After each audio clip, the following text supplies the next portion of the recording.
Para darmos início à palestra de hoje, convidamos ao palco o economista José Paulo Soares para falar sobre o tema Crise 2015, uma crise de confiança. José Paulo é pós-graduado em Administração de Empresas e Administração Financeira. É administrador judicial com foco na administração de crises. Foi analista da Bolsa de Valores em São Paulo, professor de finanças e chefe do Departamento de Administração de Empresas da UFS, diretor de Economia da SIC e superintendente do Banco Meridional. Com a palavra, José Paulo Soares. Obrigado. Bom dia. A aqui presente, a Márcia, presidente do Conselho da Mulher, Conselho da Empresária, né? Não é mais da Mulher Empresária, da SIC, e todas essas mulheres maravilhosas do Conselho que me convidaram para essa palestra. O orgulho é todo meu de estar com vocês e espero que a gente consiga... Para que serve isso? Como? Passar no slide, eu aponto para lá. Esse aqui? Beleza. Muito obrigado. Gasperini, bom dia. Estar entre amigos, estar com vocês, para mim é um prazer muito grande. Para mim, que já fui diretor dessa casa, da CID, em 1990 e qualquer coisa, e agora recebendo esse convite de volta para estar com vocês aqui. É um prazer. Eu espero atender as expectativas, que essa que eu acho que é uma coisa das mais difíceis quando a gente tenta passar uma mensagem para alguém e estar junto com alguém. Eu vou me permitir circular entre vocês, que eu gostaria de estar conversando, vendo vocês e gostaria que vocês interagissem comigo nessa nossa palestra. Vamos começar então. Como é que passa? Aponta para lá? Pumba. Funciona esse negócio. Alô? Não funciona. Aperta de novo. Não funciona. Funciona. Crise de 2015. Não tem como apagar essa luz aqui, Roberto? Sim, já vamos. Aí, funcionou. Uma crise de confiança. Um dia a Lisete Josevani estava no programa de rádio falando com o Felipe Noveiro. E eles falavam sobre o comportamento da economia, se aquilo era uma crise de confiança. E eu lá no notebook mandei uma mensagem para ele dizendo: toda crise é de confiança. Não existe crise que não seja de confiança. Então vamos ver sobre isso.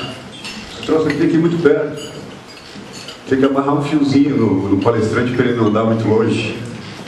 Agora foi. Você começa o ano com notícias desse tipo, assim: venda de veículos novos no Brasil despenca em fevereiro, indica a FenaBrave, dia 13 de março de 2015. Olha o cenário econômico que nós estamos vendo. O ministro da Fazenda, Joaquim Levy, isso lá no começo do ano, 21 de janeiro. Joaquim Levy diz que o Brasil vai ter crescimento próximo a zero em 2015. E a gente começa a se assustar com isso. A gente acabou de eleger a Dilma. Mercado prevê crescimento zero do PIB e inflação de 7,15 em 2015. Hoje nós já estamos falando em 8,5 e amanhã eu não sei quanto nós vamos falar. Dólar atinge R$3. Chegou a quanto? 3,30 e lá vai? Dólar atinge R$3, a maior valorização desde agosto de 2004, 0 hora 4 de março. Mesmo com possível recessão, isso mexe no meu futuro, né? Juros devem subir ao maior nível em 6 anos. Hoje, o Copom acabou de anunciar 13,25. É a maior taxa de juros básico da economia há 17 anos. PIB da Dilma é o segundo pior desde Getúlio Vargas. Nos últimos 84 anos, a média de 2% de crescimento só é melhor do que a do governo Collor. Era, porque o Collor deu 1,8 e agora nós já estamos falando em zero ou até crescimento negativo do PIB. Dólar, antes da Dilma, 1,66, 2,47. Não, 49% já está para baixo, né? Nós chegamos a 3,30. Inflação, 5,91, 6,75. Não, nós estamos falando em 8,5, quiçá mais. Dívida pública, 1,7 tri foi para 2,2 tri. Acho que está mais também. Petrobras, a ação custava 27, caiu para 16, caiu para menos do que isso. O que está acontecendo com isso? Isso gera medo. Opa, levaram um susto? Mexeu no coração? Isso é medo. Pratinho. Tudo ensaiado. Patrocínio do Ivanir Gasparin, que me autorizou a explodir uma bomba dentro da SIC e ainda me deu uma bomba. Eu usei a fraquinha, hein, Gaspar? Mexeu? O medo mexe com a gente. Atiça, ativa a adrenalina, assusta. E isso altera nosso comportamento. E eu ouso dizer que nada limita mais o desenvolvimento humano do que o medo. Opa, funcionou. Mas também preserva. Em estado de medo, no susto, nas expectativas que nós temos, a gente se preserva, a gente recua. Sob o domínio do medo, alteramos o nosso comportamento. E tem uma frase que eu copiei do Rodrigo Cardoso, que diz que somente a ação cura o medo, ou combate o medo. Os maiores obstáculos do desenvolvimento das pessoas são de ordem comportamental. Elas não perdem para seus pares ou para seus concorrentes, mas perdem para si mesmas. O nosso pior inimigo somos nós mesmos. A gente fica procurando a culpa no outro, e a gente não se repagina, a gente não muda a nossa expectativa. Os maiores obstáculos, já falei, né? Os obstáculos estão ligados aos nossos medos e mecanismos de defesa. Na tentativa de evitar riscos e sofrimento, nos protegemos demais. E esse excesso de proteção acaba sendo promovendo o pior sofrimento que a gente pode ter ou que teríamos se não tivéssemos feito toda essa proteção.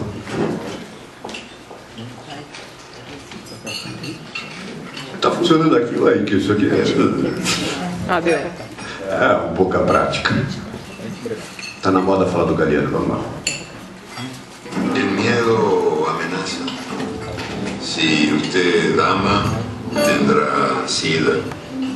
Si fuma, tendrá cáncer. Si respira, tendrá contaminación. Si bebe, tendrá accidentes. Si come, tendrá colesterol. Si habla, tendrá desempleo. Si camina, tendrá violencia. Si piensa, tendrá angustia. Si duda, tendrá locura. Si siente, tendrá soledad.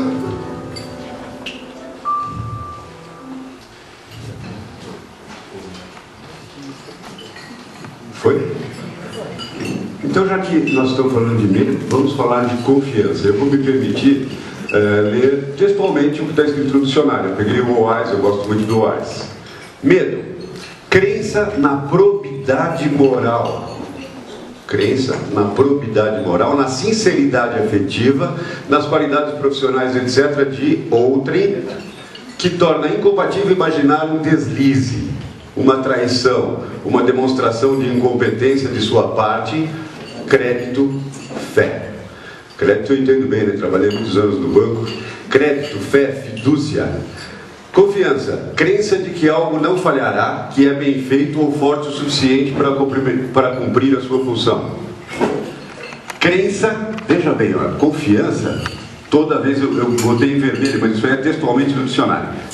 Crença, ou certeza de que suas expectativas serão concretizadas. Esperança, otimismo, ter crença no futuro, na vida. O outro?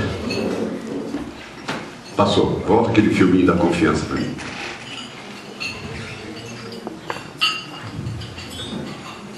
Tá indo bem? Olha, eu sou mineiro, né? Então eu já tenho aquele ditado que mineiro é desconfiado por natureza. Mas assim, eu confio nas pessoas até que ela me prove o contrário. Eu acho que confiança você aprende a ter. Em você e nos outros também. A confiança vai se dando ao longo do tempo. É como se fosse uma cebola, vai descascando até chegar um momento onde a pessoa realmente tem uma entrega. O duro é que a gente não ensina o filho a ter confiança, a gente acaba ensinando ele a desconfiar das pessoas. A criança, por si só, como ela depende muito, ela inicia a vida dela na dependência, a priori ela está confiando. Depois, conforme a criança vai vivenciando os nãos, as promessas, o que é cumprido, o que não é, as atitudes que ela vai vendo no pai, mãe ou outras figuras importantes, ela vai aprendendo a dosar. Eu sempre usei a minha intuição para confiar. Você sente energia? Você sente que a pessoa é de boa índole ou não? Eu sou desconfiadíssima.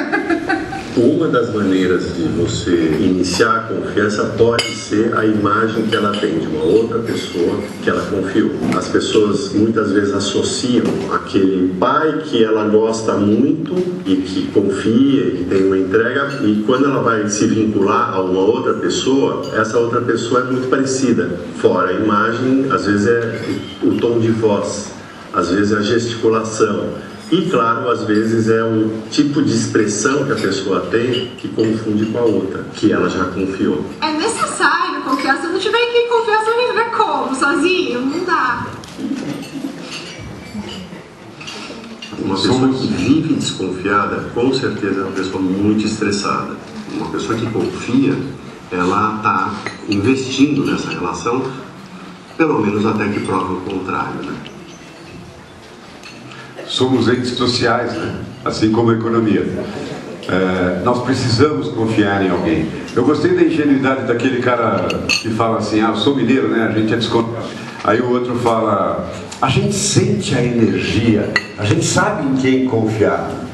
E cara, será que a gente pensa mesmo que os vigaristas têm uma placa escrita na testa assim: eu vou te enganar? Esse cara é um cara treinado para enganar. Ele te passa aquela energia que você fala: senti a energia desse cara, votei nele, e no dia seguinte ele anuncia uma série de medidas econômicas contrárias às minhas expectativas. O que acontece nesse momento? Eu passo por um processo de quebra de confiança. Eu quero dizer para vocês o seguinte: eu não tenho tendência nenhuma, nem de direita nem de esquerda. Se tivesse alguma, seria capitalista monetarista. Eu sou economista e procuro avaliar a situação econômica de acordo com os dados, como eles me dizem. Mas também sou um ser humano e me engano, porque eu também preciso acreditar em algumas coisas, não só nos números, como nas pessoas. Todos nós precisamos disso. Então eu diria assim: o que é crise? Vamos ver no dicionário de novo o que é crise. Na economia, entre a produção de um lado, consumo do outro. Lei da oferta e procura, lembra? Que ninguém consegue revogar. Acarretando aviltamento dos preços e o da moeda, onda de falências e desemprego, desorganização dos compromissos comerciais. Na medicina é interessante. O que é crise? Momento que define a evolução de uma doença para a cura ou para a morte. Na psicanálise, estado de manifestação aguda ou de agravamento de uma doença emocional e ou mental, suscitado pela interferência de fatores objetivos ou subjetivos. Por extensão, estado de súbito desequilíbrio ou desajuste nervoso, emocional. Olha bem se isso não é crise, pessoal. Na sociologia, lembre-se, economia é uma ciência social aplicada. Situação socioeconômica repleta de problemas, conjuntura desfavorável à vida material, ao bem-estar da maioria, momento histórico indefinido ou de riscos inquietantes, situação de tensão momentânea, disputa grave, conflito. Bom, agora vamos falar de medicina, já que a gente falou de medicina, que é o ponto de inflexão da curva, né? É onde se decide para a cura ou para a morte. A economia é a mesma coisa. Dr. Drauzio Varela: o exercício físico vai contra a natureza humana. A gente só faz porque sabe que faz bem. Outro: o exercício só é bom quando acaba. E quando você está fazendo o exercício, você fica pensando: mas que diabo, por que eu estou fazendo essa coisa? Que vontade de desistir e chutar o balde no meio do caminho, né? Eu gosto de pedalar, eu não gosto de academia, porque na academia, quando eu me canso, eu desisto. Por que eu estou chama esse ferro desgraçado aqui, não chega, não, isso aqui faz mal para a saúde. A Lisete me manda para academia, eu falo para ela assim, você vai morrer antes, você vai ver. Trabalho com medo. Passou minha tela, tia. Volta um pouquinho, por favor. O exercício só faz bem quando acaba e vem a sensação de relaxamento e bem-estar, é verdade. Porque eu estava falando assim, por que eu gosto da bicicleta? Porque eu saio andando com a bicicleta e estou lá em São Sebastião do Caí. Não tem como desistir, né? Eu vou ter que voltar. Essa é a miséria. Vamos para outra. Preguiça. Não, mas essa tela ficou no lugar errado. Passa mais uma, vamos ver. Aí, ó. Eu botei no lugar errado. Nenhum animal adulto, ainda no Dr. Drauzio Varela, gasta energia à toa no zoológico. No zoológico, você jamais encontrará uma onça dando um pique aeróbico, um gorila levantando peso ou uma girafa galopando para melhorar a barriga. Os animais adultos só gastam energia em 3 situações. Quais são elas? Pode passar. Sexo, alimento e medo. Mais uma. Acrescento eu que os animais se movem também por expectativas e diversão. Vamos mais outra. Expectativas. O que move o mundo é a visão de futuro. São as nossas crenças. Lembra do dicionário? Crença no, crença na, crença, fé, fidúcia. Vamos. As expectativas são as crenças e as expectativas. Opa, as expectativas e as crenças, eu não estou sabendo ler mais. Que orientam o comportamento, que orientam a ação. A gente se move de acordo com o que a gente espera que aconteça. A gente traça um objetivo, quer ir buscar esse objetivo. Nesse minuto você começa a se posicionar para alcançar aquele objetivo. Ninguém trabalha sem um planejamento, não é isso? Por favor, mais uma. E você? Pergunto. Para cada um de vocês. Eu quero olhar no olhinho de vocês e perguntar. Vocês creem? Em que vocês creem? Às vezes a gente fala em crer, a gente usa assim, crente, fulano é crente. Até como uma forma pejorativa, né? Mas por que pejorativa? Você não crê? Você não tem fé em nada? Você não acredita no futuro? Você não acredita em você? Você acredita que é capaz? Mais uma, por favor. O passado. De vez em quando sobe ou é impressão minha? Se não é o microfone, é meu ouvido que está falhando. O passado passou. Você já viveu o passado. Já sabe lidar com ele, já conhece e já domina. Investimentos, desinvestimentos, bolsa de valores, imóveis, lucro, sucesso. Sucesso, boa coisa, né? O que é sucesso, né? Eu gostaria que vocês pensassem o que é sucesso.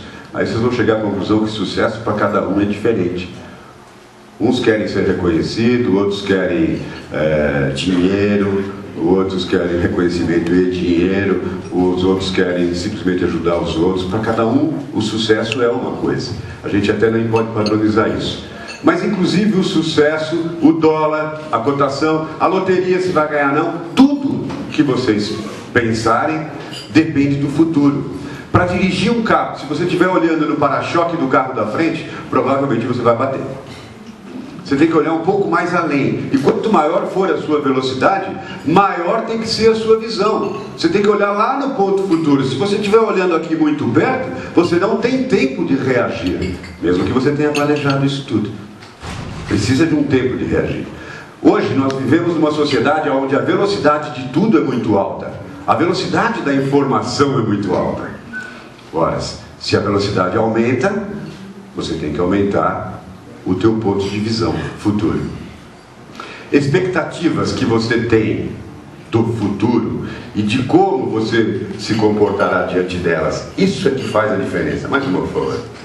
A economia é fruto do comportamento dos agentes econômicos. O agente econômico quem é, pessoal? Quem é agente econômico? A gente. Né? Nós somos os agentes econômicos. Cada coisa que a gente faz, cada decisão de compra que a gente tem ou não, altera a economia como um todo. Agente econômico não são só as pessoas físicas, mas também as pessoas jurídicas, que são, na verdade, pessoas físicas. As pessoas jurídicas são pessoas criadas por pessoas normais como nós, e, portanto, elas pensam como nós. A empresa é o reflexo do dono. Mais uma, por favor. Tudo depende do futuro. Vamos adiante. Vamos ver como é que Fernando Henrique Cardoso enfrentou a crise em 1993. Eu vou falar do Fernando Henrique e vou falar do Lula, para ninguém dizer que eu sou desse partido ou daquele, porque eu não sou de nenhum. A inflação de 93, 5.500% ao ano. Fernando Henrique veio e mudou com base na confiança que o povo tinha nele, que o Sarney perdeu a grande oportunidade em 86, eu não sei se vocês lembram do Plano Cruzado, que todo mundo queria ser fiscal do Sarney. O povo estava envolvido no controle da inflação. Todos estávamos acreditando, tendo fé, crença de que aquele governo daria certo, e o PMDB tinha 24 estados, acho que 24, não lembro bem,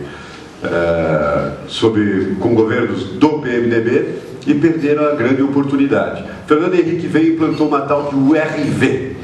Eu tenho um amigo que ele é absolutamente esquerdista a respeito, e gosto muito da opinião dele, que ele diz para mim que eu sou ingênuo acreditar que Fernando Henrique combateu a inflação. Ele diz que isso foi uma ação orquestrada do FMI, porque o domínio da inflação aconteceu em toda a América Latina simultaneamente, não foi só no Brasil. Beleza, é uma opinião legal. Mas aqui o nosso representante disso foi o Fernando Henrique Cardoso. Ele veio e implantou a tal da URV. Para quem não lembra, para quem não viveu essa época, a URV era assim, ó, você ganha R$1.000 por mês. Aí ele falava, olha, na verdade você está ganhando 100 URVs. No segundo mês você ganhava R$1.500 por mês. Olha, você continua ganhando 100 URVs, porque ele corrigiu o URV. Agora você ganha R$2.000 por mês. Gente, chegou a ganhar, no salário não, mas no preço, chegou a ganhar 84% de elevação de preço. De um mês para o outro. Ou seja, você comprava um negócio de R$100 hoje, daqui a um mês ele estava valendo 184 na mesma loja. Não se tinha mais controle. E aí ele falava, ó, tá vendo? Continua no 100 URV. Até que o povo se convenceu que não fazia diferença ele estar ganhando 1.000, 1.800, 2.500, 2.000... O que fazia diferença é que ele estava ganhando assim o URV. É como se pensasse em dólar. Por favor, mais uma. A intenção é que ela servisse como referência de preço para a população e se tornasse moeda. E se tornou. Daqui a pouco ele mudou o nome da URV para real. Mais uma. Delfim Neto apelidou o plano de dolarização envergonhada. Veja, de 2014, fevereiro de 2014. Pode passar, por favor. Como que Lula enfrentou a crise de 2009? Gente, a crise de 2009 não foi pouco, não. Para quem se lembra, foi aqui a crise da subprime americana. Pouca gente sabe o que é a crise do subprime. Prime. O que é prime? Leonardo, você que fala, meu tradutor, o que é prime?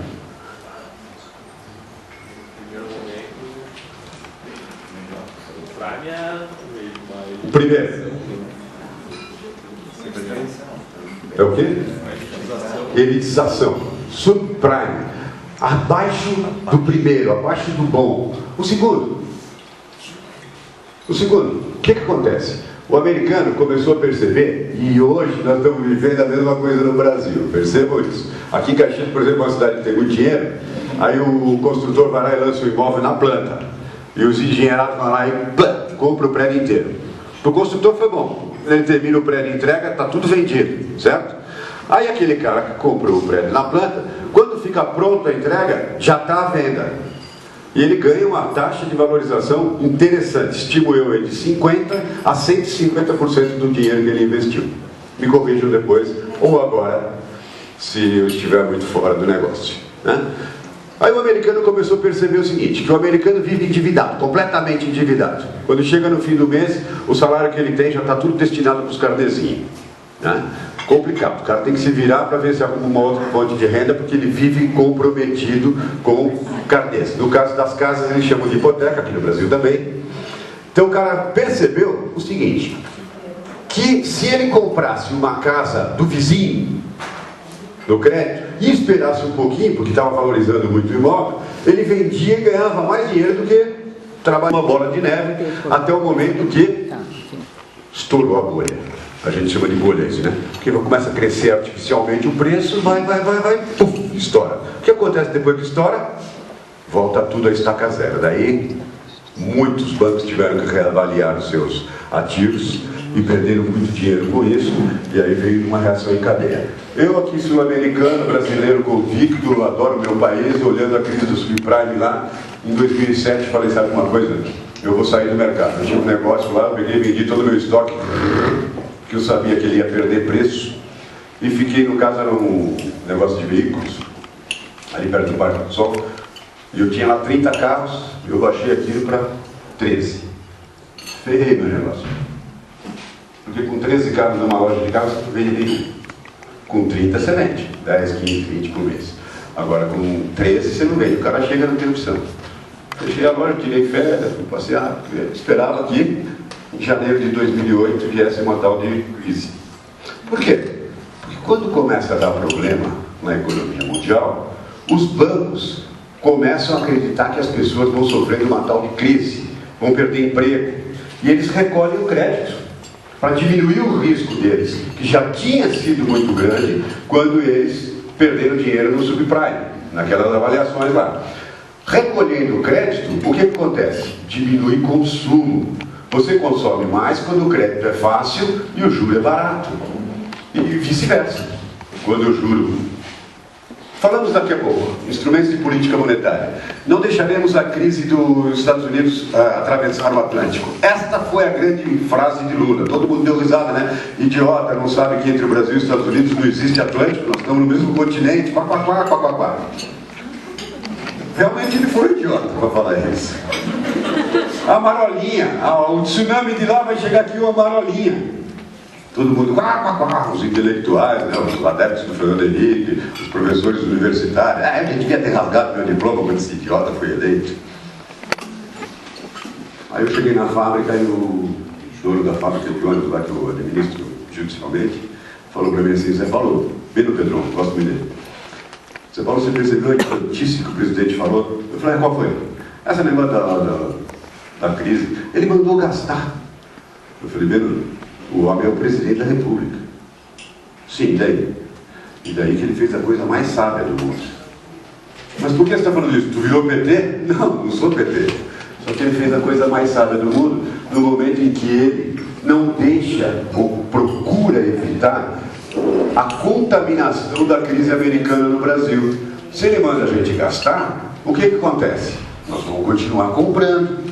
E isso é muito bom para a economia. Agora, se eles mandam, economiza. O Delfim Neto tinha essa mania horrível, aquele desgraçado. Aperta o cinto, porque o negócio vai ficar ruim. Quando você aperta o cinto, você para de comprar. Você para de comprar, a indústria para de vender. Quando a indústria para de vender, ela demite. E quando ela demite, você não tem renda, você para de gastar. E o ciclo é vicioso numa espiral negativa, descendente. Vamos de novo. Lula disse na Espanha que vai cobrar de George Bush a resolução da crise financeira provocada pelo mercado americano da subprime. Sabe o que passa isso para nós brasileiros? Orgulho, confiança. Eu perco o medo da crise porque o cara está sabendo representar. Diga-se de passagem, eu sempre adorei o Fernando Henrique Cardoso, porque ele era um intelectual, um sociólogo, um cara que foi exilado, morou lá fora, tinha uma visão de mundo maravilhosa, professor universitário, eu também era na época, achava lindo aquilo. Representou muito pior do Brasil lá fora do que o Lula. Porque o Lula tinha a manha de sindicalista, ignorante que não sabe falar as palavras, mas inteligente, uma barbaridade.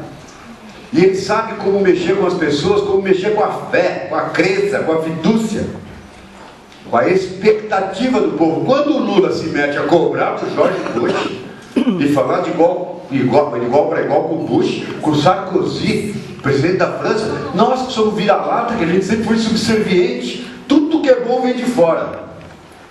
Nós temos esse complexo ridículo que nós não vamos conseguir nunca sermos uma nação poderosa enquanto nós não acreditarmos nisso.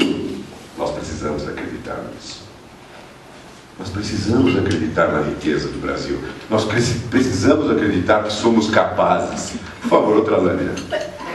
Não temo a crise, não costumo trabalhar com medo premeditado. Frase de Lula, jornal Estadão, publicado em 2009, não tenho bem o mesmo que eu perdi, mas eu copiei isso aí do Estadão. Mais outro. Liderança. Se o guia do safari é fraco, nós ficamos com medo de ser comido pelo tigre. Outro. Perdemos a confiança e o grupo se dispersa. Todos precisamos de um líder, ainda que temporário para cada situação. Mais outro. Vamos dar uma revisada nisso tudo. Crise, medo e confiança. Crise implica medo, medo requer confiança para ser combatido. Exercício, Drauzio Varela, e persistência, não desistir no meio do caminho. Se você não consegue não desistir, pega a bicicleta e vai lá para o inferno, que nem eu. Porque daí você não tem outro jeito, você não vai desistir. Combatendo preguiça. Ação cura medo. Se você está com medo, você tem que agir. Não adianta se recolher. E a ação num ambiente caótico, num ambiente de crise, gera liderança. Mais uma. Expectativas que você tem, tua visão, teu ponto de futuro, no que você crê, naquilo que você acredita, combinada com uma ação focada, fiz questão do focada. A ação não pode ser dispersiva, você não pode correr para todo lado, não pode ser apagador de incêndio. Se tem um incêndio na tua empresa, se tem um incêndio na tua vida, na tua economia, você tem obrigatoriamente que isolar aquela parte e deixa queimar. Para se focar no resto. É assim que se combate incêndio em floresta. É assim que se administra empresa em crise.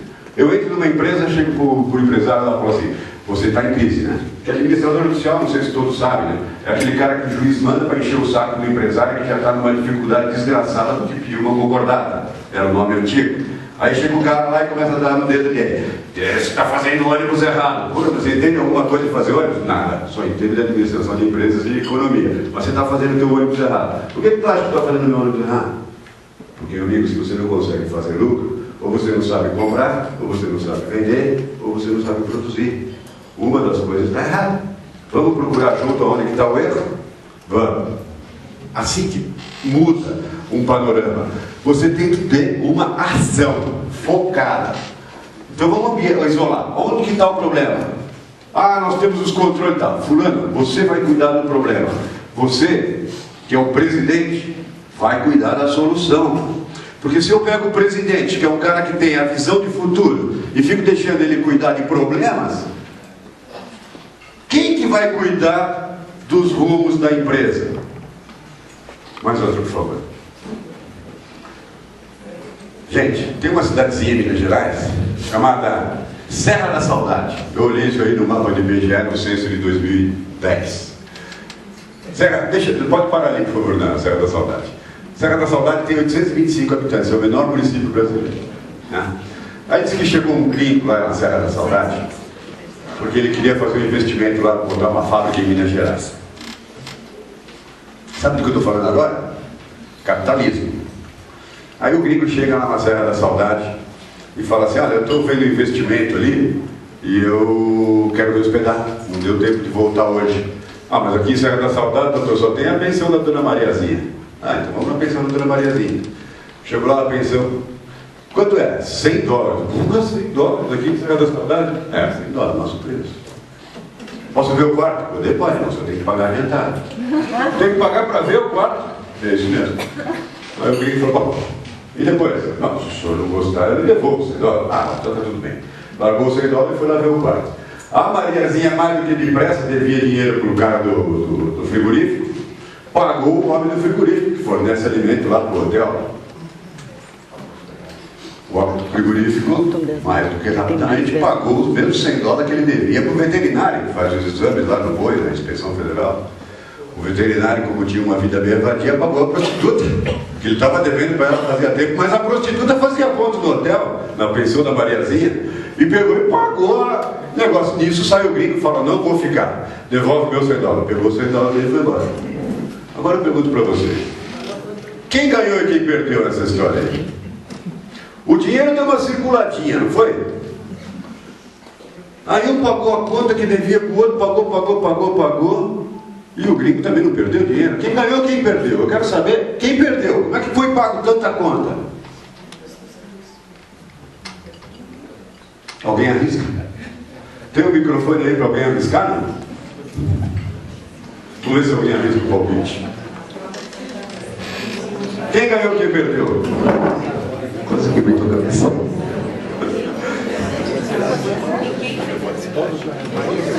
Normério. Falando. O que tem esse aqui? Todos ganharam. Por que todos ganharam, Normério?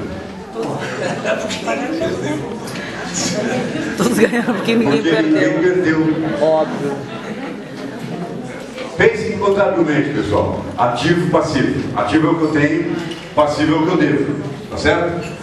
A pensão devia 100 para o gringo. Mas muito temporariamente, nem estava na contabilidade, ela devia mesmo para o frigorífico. E tinha para receber 100 de ativo da menina que fazia o ponto lá. Tá certo? O frigorífico é a mesma coisa, ele tinha que receber do hotel, mas devia para o veterinário. Então, ativo e passivo, tinha 100 de cada lado para todo mundo. Quando aquela moeda deu no giro, baixou o ativo e baixou o passivo. Ou seja, contabilmente continua tudo igual. Continua 0 a 0. Por que eu estou contando isso para vocês? Porque capitalismo é só isso. Eu falei para vocês que eu ia falar depois de instrumentos de política monetária. Já está acabando? Eu tenho que ir embora. Eu falei para vocês que eu ia falar de instrumentos de política monetária. São 5. É o redesconto, depósito compulsório, taxa de juros, overnight e o quinto eu nunca lembro. Vou estudar mais da próxima vez. O que me interessa falar é, vai lá e compra à vista, não precisa da dívida. E ninguém quer esperar até ter o dinheiro para comprar. Então o cara vai lá e antecipa o seu desejo através do financiamento. Olha, quando eu financio mais, financio menos, ou quando a taxa de juros sobe, 13,25, o cupom anunciou agora, taxa de juros sobe, isso vai dar 200% ao ano para vocês, tá? Porque 13,25 é a taxa dos bancos, a taxa básica da economia. Para nós aqui vai dar 200% ao ano. Sobe o juro, me desestimula a comprar, a economia para. Aumenta o depósito compulsório, diminui a velocidade de giro da moeda, é assim que os economistas chamamos. Velocidade de giro da moeda é aquela cirandinha. Capitalismo, gente, é nada mais, nada menos do que uma PG. Pode mudar uma lâmina ali, ó. Que vocês conhecem com o nome de pirâmide ou marketing multinível. Funciona assim, ó. Eu vendo as minhas ideias para ela vende para eles 2, esses 2 vendem para eles 4, que é uma progressão geométrica. Lembra que vocês aprenderam no colégio? Se não aprenderam, devia. Mas é uma progressão geométrica. Quando chegou no último lá, o último vai vender para quem? Nós aqui ganhamos dinheiro.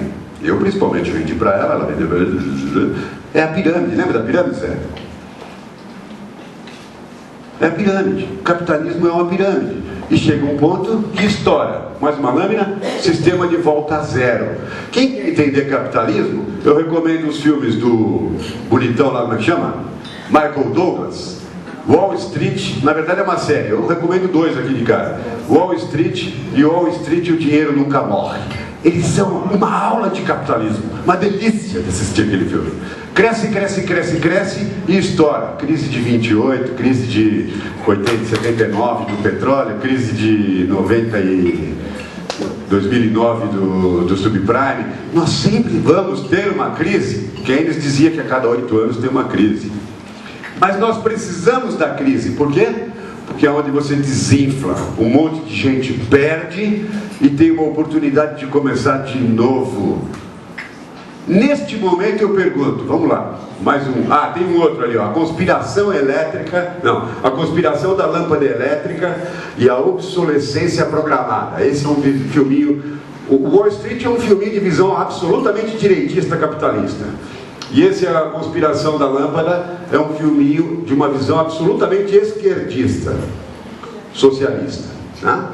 Mas também fala a verdade sobre o capitalismo. Mais uma lâmina, por favor. Na natureza nada se cria, tudo se transforma. Lembra que Lavoisier falava isso? Eu vou parafrasear dizendo o seguinte, ó. Na economia nada se cria, nada se perde, tudo se transfere de perdedores para ganhadores. Mais uma. De que lado você quer estar? Mais outra. Você realmente tem fé que você está preparado para aproveitar oportunidades de crise? E como eu faço isso, Zé Paulo? Esteja atento. Se alguém vai perder dinheiro com o imóvel, está na hora de você comprar um imóvel abaixo do preço. Você está preparado para isso? Você fez a sua reserva? Se a sua empresa vai perder num determinado ramo de atuação, é hora de você ver o seu foco. O melhor exemplo que eu posso dar é Bombril, que fazia palha de aço. Aí com as panelas de tefal, não tinha mais para quem fazer palha de aço, porque ninguém queria arriscar o tefalzinho da panela. E a Bombril se transformou de uma indústria metalúrgica de desfiar aço para uma indústria química poderosíssima de vender detergente, sabonete, pasta, não sei mais o que. Mais outro. Eloy Tondo, em 1995, me falou uma frase que eu nunca mais esqueci. A fartura amolece o espírito do guerreiro. É mais fácil um filho de rico ser preguiçoso e um rico ter mais dificuldade de criar o seu filho do que o pobre. O pobre vê a dificuldade do pai e da mãe e sai se movendo, agindo, toma atitude em ajudar a família. Meu irmão foi catar-lata na rua para vender, para poder comprar bujão de gás, porque não tinha gás para fazer a comida, porque nós já tínhamos gás, porque antigamente era lenha, né? Agora, você ensinou o teu filho a gastar, porque você não ganhou aquilo que você ganhou do teu pai. E aí você pegou e deu tudo que você não tinha ganho, que você achou que deveria ser assim. O cara aprendeu a gastar, não aprendeu a ganhar. Pensa nisso. Quando a empresa adoece, o empresário já ficou doente 5 anos antes. E isso eu digo para vocês de experiência. Mais uma. Eu estou mandando ficar quieto. Empresas são como navios. Mais uma. A economia, os controles gerenciais, os contábeis, são os instrumentos de navegação. Velocímetro, contagiro, hora de mudar de marcha, aqueles negócios lá todos. É interno, é in. A economia é o mar onde você está navegando esse navio. Se você não conhecer o mar, você vai bater o casco no fundo. Ou vai ficar muito longe ao ponto de não conseguir reabastecer. Finança é só resultado, gente. O pessoal fala assim, Paulo, o que é finança? Tu trabalha com finança a vida inteira. É só resultado de tudo. Se o parafuso caiu no chão e o empresário parou para juntar, tem um custo. E se ele não parar para juntar, tem outro custo. Mas tudo tem custo. Tudo é despesa. Eu conheço uma fábrica de ônibus. Eu estou falando muito de fábrica de ônibus hoje, né? Porque é um negócio legal. Eu conheço uma fábrica de ônibus que não junta um parafuso. É uma sujeira. Você chega lá assim, tem aquele monte de parafuso, e cai parafuso, tudo novinho. Aí você fala, nossa, que desperdício. Aí o dono falou para mim assim, desperdício é o cara parar para juntar isso aí. A hora dele é mais cara do que o parafuso. É uma filosofia. E vi uma outra fábrica de ônibus que era tudo limpinha, assim, não podia cair nada no chão. O cara parava para juntar, só que a produtividade era bem menor. Vamos mais outro. Você tem que estar atento às oportunidades de crise. Mais outra. As atitudes vencedoras que contribuem com o nosso crescimento pessoal, que nos tornam quem nascemos para ser, com a expansão das nossas possibilidades, com a ampla utilização das nossas potencialidades e talentos. Diante da crise, líderes fortalecem os seus pontos fortes. Eu vi um filme na televisão que a menina foi lá e disputou um campeonato de surf. E foi campeã e largou. Aí ela foi fazer Muay Thai, sei lá eu como é que é o nome daquela luta lá, para a mulher. Foi, bateu em todo mundo e largou. Ela só queria o desafio para vencer. Aí ela fala assim, eu assistia todas as minhas lutas e via, se eu fosse uma adversária, como eu faria para me combater. Olha que interesse. Isso é você avaliar os seus pontos fracos. Percebe? Olhe para as suas deficiências, para você poder se fortalecer, porque senão você vai ficar só prepotente e arrogante. Mais outra. Vença seus mecanismos de defesa. Lembra no começo? A gente com medo, a gente se protege, se defende, e isso é que nos amarra, isso é que impede a nossa ação. Mais outra. Desculpas nobres para atitudes pobres. Livre-se disso. Nós vivemos dando desculpa, achando culpado que a gente não pode e não vai punir. Então por que se gasta tanto tempo? É um horror participar de um conselho de administração de uma empresa, como eu já participei de várias, onde você perde 70% da reunião botando culpa no outro. Foi o gerente de venda, foi o gerente de produção, foi o gerente da engenharia. Eu não conheço uma empresa que engenharia não brigue com venda, que não brigue com financeiro, que não brigue com as três. Até por isso dá um equilíbrio. Porque se deixar para o engenheiro, ele quer a coisa mais forte, mas também não vende para ninguém. Deixar para o vendedor, ele quer a coisa mais barata com o maior prazo possível para pagar. Daí o financeiro morre. E se deixar para o financeiro, ele quer receber antecipado e não entrega nada.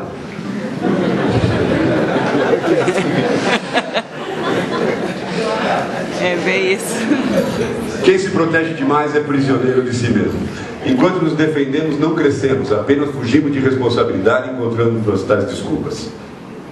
Não podemos escolher o que a vida coloca à nossa frente, mas podemos e devemos escolher como reagiremos ao fato. Não são meras decisões, porque senão, na ausência de concretização de uma decisão, fica só um desejo. Nós nos tornamos aquilo que repetidamente fazemos, Aristóteles. Vença seus medos, você possui potencial para fazer as coisas acontecerem. Pode terminar, porque já passei meu tempo. Eu agradeço muito a presença de vocês. Eu sei que você também tem que trabalhar hoje, até porque tem feriadão, né? Tem que fazer as malas. E realmente foi um prazer enorme estar com vocês. Eu espero ter podido contribuir de alguma maneira e continuo à disposição de vocês. Muito obrigado.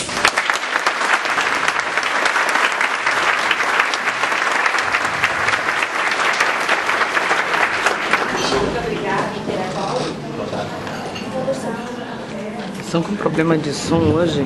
Alô? Muito obrigada, José Paulo. E deixo aberto agora para perguntas. Questionamento. Cláudia, tu vai aparecer muito na televisão. Eu tô direto no tio. Se tiver pergunta aqui, eu levo o microfone. Nossa. Nossa. Posso chamar Zé Paulo? Zé. Tá, Zé, falou ali do Fernando Henrique, falou do Lula. E cadê a nossa liderança, que primeiramente se chama presidenta? E não é a covardia dela, ou seja, o sumiço dela, a consequência talvez de todos os nossos traumas. É a tal da crise de confiança. Nós perdemos nela a confiança logo depois da eleição, quando a gente estava cheio de fé que ela ia mudar o mundo. Não nós aqui, né? Vamos combinar que nós não. Mas ela teve 51% de votos. Essas pessoas acreditavam nisso e hoje estão perdendo a fé. Quando perderam a fé, estamos nesse tumulto. Hoje é comum você ver o cara falar assim: eu estou com o saco cheio de pagar imposto, não vou pagar imposto, esses caras só vão roubar. Todo dia corrupção. É por isso que eu encontrei a economia por esse âmbito do comportamental. Eu só acredito o seguinte, ó, que se todo mundo falar que o Banco do Brasil vai quebrar, ele vai quebrar. Então o que eu estou conclamando vocês é para a gente criar um círculo virtuoso, planejar na nossa atividade, estar atento às oportunidades da crise e se comportar para isso, aproveitando as oportunidades de crise, mudando, tendo fé que a gente pode mudar. E quem não tiver fé pode ir para a Europa. Eu conheço os caras que falam assim: eu odeio morar nesse país, nessa merda nesse país, mas não sai daqui. Eu vou recuperar aquele negócio de 1970, Brasil, ame-o ou deixe-o. E vocês vão ficar porque vão amar, façam diferença, façam mudanças. Votem com mais consciência, com mais sabedoria. Estimulem pessoas a votar. Nós não vamos nos livrar do processo político. Nós somos seres políticos.